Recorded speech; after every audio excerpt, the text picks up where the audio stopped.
ടൈറ്റിലും തംബ്നെയിലും കണ്ടത് കറക്റ്റാണ്. Job contract അല്ലെങ്കിൽ ബോണ്ട് നല്ലതാണ് എന്നാണ് എൻ്റെ ഒരു അഭിപ്രായം. എന്തുകൊണ്ടാണ് ഞാൻ അങ്ങനെ പറഞ്ഞത് എന്നുള്ളതാണ് നമ്മുടെ ഇന്നത്തെ വീഡിയോ. അപ്പം നമ്മളൊരു പുതിയൊരു വീഡിയോയിലേക്ക് എല്ലാവർക്കും. കോൺട്രാക്റ്റ് അല്ലെങ്കിൽ ബോണ്ട് എന്നൊക്കെ പറഞ്ഞത് പല പേരിൽ ഇത് അറിയപ്പെടുന്നുണ്ട്. ബേസിക്കലി എംപ്ലോയും എംപ്ലോയറും നമ്മളൊരു എഗ്രിമെന്റ്, അത് പല പേരിൽ പല കമ്പനികളിൽ ചെയ്യിപ്പിക്കുന്നു എന്ന് മാത്രം. ഇനി ഇന്ത്യയിൽ ഇത് ലീഗലാണെന്ന് ചോദിച്ചു കഴിഞ്ഞാൽ എൻ്റെ റിസർച്ച് പ്രകാരം ഇത് ആക്ച്വലി ലീഗലാണ്. പക്ഷെ ഇതിന് ചില കണ്ടീഷൻസ് അല്ലെങ്കിൽ ക്രൈറ്റീരിയാസ് ഉണ്ട്. ഈ കോൺട്രാക്ട് എന്ന് പറയുന്നത് റീസണബിൾ ആയിരിക്കണം, അതായത് 2 to 3 വർഷമായിരിക്കണം. അതേപോലെ തന്നെ അല്ലെങ്കിൽ ഈ കോൺട്രാക്ട് ബ്രേക്ക് ചെയ്യുന്ന സമയത്ത് നമ്മൾ എംപ്ലോയി പേയ്മെന്റ് ചെയ്യുന്ന എമൗണ്ട് എന്ന് വെച്ച് കഴിഞ്ഞാൽ ട്രെയിനിങ് കോസ്റ്റ് അല്ലെങ്കിൽ കമ്പനിക്ക് വന്ന നഷ്ടങ്ങൾ, ആ എമൗണ്ട് ഒക്കെ വെച്ച് റീസണബിൾ എമൗണ്ട് ആയിരിക്കണം. പിന്നെ എംപ്ലോയി എഗ്രിമെന്റിൽ ഒപ്പിടേണ്ടത് ഒരു എംപ്ലോയറിന്റെയും ഫോഴ്സ്ഫുൾ ഡിസിഷൻ പ്രകാരം ആയിരിക്കില്ല. ഈ ക്രൈറ്റീരിയസ് ഒക്കെ ഫോളോ ചെയ്ത് കഴിഞ്ഞാൽ ഒരു ബോണ്ട് അല്ലെങ്കിൽ കോൺട്രാക്ട് എന്ന് പറയുന്നത് ലീഗൽ ആയിരിക്കും. ഇത്രയും കാര്യങ്ങൾ ലീഗൽ ആകുമ്പോഴും നമ്മൾ ഒറിജിനൽ മാർക്ക് ലിസ്റ്റ് അല്ലെങ്കിൽ ഡിഗ്രി സർട്ടിഫിക്കറ്റ് ഒരു എംപ്ലോയറും വാങ്ങിക്കാൻ പാടില്ല എന്നാണ് നിയമം. ഈ കാര്യങ്ങളൊക്കെ ഞാൻ റിസർച്ച് ചെയ്ത് കണ്ടുപിടിച്ച കാര്യങ്ങളാണ്. ഇതിൽ എന്തെങ്കിലും അമെൻമെന്റ് വന്നിട്ടുണ്ടോന്നോ അല്ലെങ്കിൽ എന്തെങ്കിലും തെറ്റുണ്ടോന്ന് എനിക്ക് ഒരു കൺഫർമേഷൻ എനിക്ക് അറിയില്ല. സോ ഇത് കാണുന്ന ആരെങ്കിലും ഇതിനെക്കുറിച്ച് അറിയുന്നവരുണ്ടെങ്കിൽ താഴെ ജസ്റ്റ് ഒന്ന് കമന്റ് ചെയ്യുക. അത് എനിക്കും ബാക്കി നമ്മൾ കാണുന്ന ആൾക്കാരും കൂടെ ഹെൽപ്പ്. കോൺട്രാക്ട് എന്ന് പറഞ്ഞ പല പേരുകളുള്ള പോലെ തന്നെ ഇത് ഡിഫറെൻറ്റ് ടൈപ്പിലുണ്ട്. ഇപ്പോൾ ചില കമ്പനികൾ പറയും 2 വർഷം ഇവിടെ നിൽക്കണം, ഈ കാലയളവിനുള്ളിൽ ആ എംപ്ലോയി റിസൈൻ ചെയ്ത് പോയി കഴിഞ്ഞാൽ മേ ബി 3 മാസത്തിൻ്റെ 6 മാസത്തിൻ്റെ അല്ലെങ്കിൽ 9 മാസത്തിൻ്റെ സാലറി നമ്മൾ തിരിച്ച് എംപ്ലോയർ കൊടുക്കണം. അങ്ങനെയായിരിക്കും ചില കണ്ടീഷൻസ് എന്ന് പറയാം. ഇനി ചില ബോണ്ടുകൾ എന്ന് വെച്ച് കഴിഞ്ഞാൽ നമ്മുടെ ഓഫർ ലെറ്ററിലുള്ള എമൗണ്ട് ഉണ്ടല്ലോ, ആ എമൗണ്ടിൽ നിന്ന് ഒരു സെർട്ടൻ എമൗണ്ട് അവർ ഹോൾഡ് ചെയ്ത് വെക്കും. എന്നിട്ട് ഈ കോൺട്രാക്ട് പീരീഡ് എൻഡ് ചെയ്യുന്ന സമയത്ത് മേ ബി 2 അല്ലെങ്കിൽ 3 വർഷമൊക്കെ ആയിരിക്കാം, ആ സമയത്ത് ആ എമൗണ്ട് ഒന്നായിട്ട് അങ്ങോട്ട് റിലീസ് ചെയ്യും. അങ്ങനെ ചില കോൺട്രാക്റ്റും കാണാറുണ്ട്. അടുത്തൊരു ടൈപ്പ് കോൺട്രാക്ട് നോക്കുകയാണെങ്കിൽ ഈ കോൺട്രാക്ട് പീരീഡ് ഉള്ള സമയത്ത് നമ്മൾ റിസൈൻ ചെയ്യുകയാണെങ്കിൽ നമ്മൾ ആ നോട്ടീസ് പീരീഡ് സെർവ് ചെയ്യുന്ന സമയത്ത് നമ്മൾക്ക് സാലറി ഉണ്ടാവില്ല. അത് ബേസിക്കലി നമ്മളുടെ 3 മാസം സാലറി കൊടുക്കുന്നതിന് പകരം അവർ സാലറി ഇല്ലാണ്ട് നോട്ടീസ് പീരീഡ് വർക്ക് ചെയ്യേണ്ടി വരും.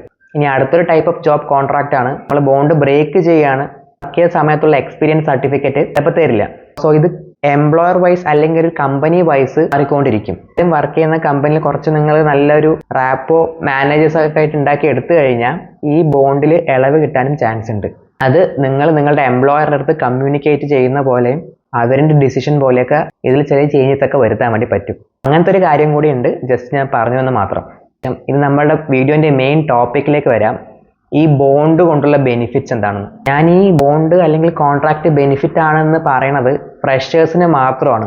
വൺസ് നിങ്ങൾ എക്സ്പീരിയൻസ്ഡ് ആയി കഴിഞ്ഞാൽ പിന്നെ ഇത് സൈൻ ചെയ്യുന്നതിൽ വലിയ അർത്ഥമൊന്നുമില്ല. പിന്നെ മോസ്റ്റ്ലി കമ്പനികൾ എക്സ്പീരിയൻസ്ഡ് ആയിട്ടുള്ള ആൾക്കാരെ എടുക്കുന്ന സമയത്ത് ബോണ്ടും വെക്കാറില്ല. ഫ്രഷേഴ്സിനാണ് ഇത് കണ്ടുവരുന്നത്. നമ്മൾ ഫ്രഷറായിട്ട് കയറുകയാണ്, അപ്പം നമ്മളൊരു മിനിമം 2 വർഷം നിന്നാൽ മാത്രമേ ആ മൊത്തത്തിൽ ആ പ്രോസസ്സ് എന്താണെന്ന് നമുക്ക് മനസ്സിലാകാൻ വേണ്ടി പറ്റുള്ളൂ. നിങ്ങളിപ്പോൾ 1 വർഷം നിന്നിട്ട് അടുത്ത കമ്പനിക്ക് ചാടി, പിന്നെ അവിടെ 1 വർഷം നിന്നും അടുത്ത കമ്പനിക്ക് ചാടി, അങ്ങനെ ചാടിക്കൊണ്ടിരിക്കുകയാണെങ്കിൽ നിങ്ങൾക്ക് പ്രോപ്പറായിട്ട് ഒന്നും പഠിക്കാൻ വേണ്ടി പറ്റില്ല. CV-യിൽ ഇങ്ങനെ കുറേ കമ്പനികൾ മാറിക്കൊണ്ടിരിക്കുന്നത് കണ്ടു കഴിഞ്ഞാൽ നിങ്ങൾക്ക് ജോബ് കിട്ടാനുള്ള പ്രോബിലിറ്റിയും ഭയങ്കര കുറവായിരിക്കും. അപ്പം ഒരു എംപ്ലോയർ അല്ലെങ്കിൽ ഒരു കമ്പനി നോക്കുന്നത് അവർക്ക് വേണ്ടി കുറേ കാലം വർക്ക് ചെയ്യുന്നവരെ അവർ മോസ്റ്റ്ലി പ്രിഫർ ചെയ്യുക. ഇപ്പം ചാടിക്കൊണ്ടിരിക്കുന്ന സമയത്ത് അവർ എന്ത് വിശ്വസിച്ചായിരിക്കും നിങ്ങൾ ഹയർ ചെയ്യുക.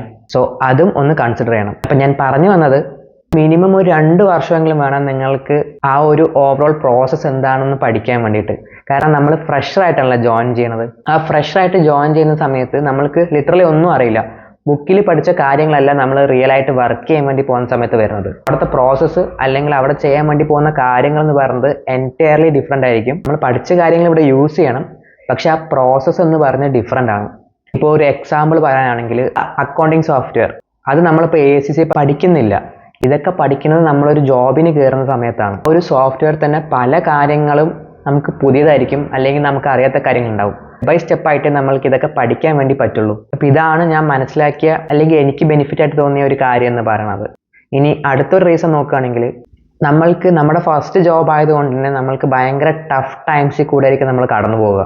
നിർത്തിപ്പോയാൽ മതി എന്നൊരു തോട്ട് എന്തായാലും മനസ്സിൽ വരും. എനിക്കും അങ്ങനെ മനസ്സിൽ വന്നിട്ടുണ്ട്. ഞാൻ ബോണ്ട് ബ്രേക്ക് ചെയ്ത് പൈസയും ഫുള്ളായി കൊടുത്തിട്ട് ഞാൻ പോകാം എന്നൊക്കെ ഒരു തോട്ട് എനിക്ക് വന്നതാണ്. പക്ഷെ ആ പൈസൻ്റെ കാര്യം ആലോചിച്ച് മാത്രമാണ് പിടിച്ചുന്നത്. പക്ഷെ പിന്നീട് ഇപ്പോൾ ഈ 2.5 വർഷം കഴിഞ്ഞിട്ട് ഞാൻ നോക്കുന്ന സമയത്ത് എനിക്കതൊരു ബെനിഫിറ്റ് ആയിട്ടാണ് തോന്നിയത്. കാരണം ഇനി ലൈഫിൻ്റെ ഒരു ഹാർഡ് ടൈം വരികയാണെങ്കിൽ എനിക്കറിയാം എങ്ങനെ ഹാൻഡിൽ ചെയ്യണമെന്ന്. സപ്പോസ് ഞാനിപ്പോൾ ആ ബോണ്ട് ബ്രേക്ക് ചെയ്തതാണെങ്കിൽ എനിക്ക് ആ ടോളറൻസ് എന്നുള്ള ശക്തി അല്ലെങ്കിൽ ലൈഫിൽ എന്ത് പ്രശ്നം വന്നാലും ഫേസ് ചെയ്യാമെന്നൊരു കോൺഫിഡൻസ് കിട്ടിയിട്ടുണ്ടാവില്ല. ഇപ്പോഴത്തെ റീസെൻറ്റ് ACC ട്രെൻഡ് വെച്ച് നോക്കുകയാണെങ്കിൽ എല്ലാവർക്കും എക്സ്പീരിയൻസ് ആയിട്ടുള്ള ആൾക്കാരെ മതി. സോ ഫ്രഷായിട്ട് നിങ്ങൾക്ക് ആരെങ്കിലും ജോബ് തരുമെന്ന് പറഞ്ഞു കഴിഞ്ഞാൽ അവിടെ പോവുക, നല്ലോണം കാര്യങ്ങൾ പഠിക്കുക, അവിടെ നിന്ന് നല്ല കാര്യങ്ങളൊക്കെ നന്നായി പഠിച്ചെടുത്ത ശേഷം നല്ലൊരു എക്സ്പീരിയൻസ് ഉണ്ടാക്കി എടുത്തു കഴിഞ്ഞാൽ നിങ്ങൾ കുറച്ചും കൂടി ബെറ്റർ ഓപ്പർച്യൂണിറ്റി എന്തായാലും കിട്ടുന്നതാണ്. അപ്പോൾ ഈ പറഞ്ഞ കാര്യം എൻ്റെ പേഴ്സണൽ എക്സ്പീരിയൻസിന് എനിക്ക് മനസ്സിലായ കാര്യമാണ്.